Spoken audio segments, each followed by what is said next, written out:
Terima kasih Anda masih bersama kami di Liputan Metropolis, pemirsa.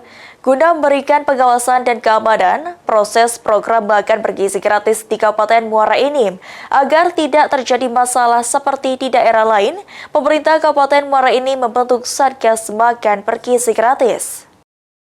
Allahumma barik lana fima razaqtana wa qina azabannar.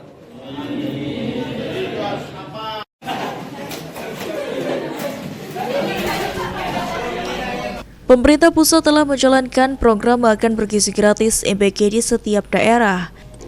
Guna memberikan pengawasan ketat berjalannya program makan bergizi gratis, dibutuhkan koordinasi yang intens antara pihak Badan Gizi Nasional, Satuan Pelayanan Pemenuhan Gizi, yang mewakili di tingkat kecamatan dengan pemerintah daerah.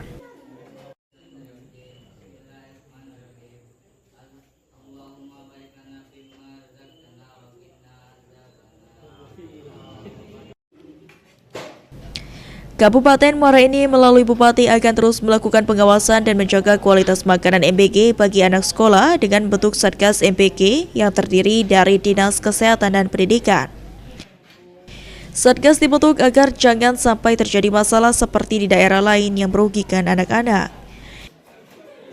Pemda sendiri itu sudah mengeluarkan surat keputusan Bupati tentang Satgas MBG ini di Kabupaten Muara Enim. Bagaimana mekanismenya, SOP-nya dan sebagainya, jangan sampai terjadi hal-hal yang tidak diinginkan di Kabupaten Muara Enim, terutama mengenai kualitas makanan yang bisa berakibat buruk terhadap anak-anak kita. Dari Dinas Kesehatan, Diknas, Pak Asisten 1, kita sampaikan untuk Diknas supaya proaktif memantau.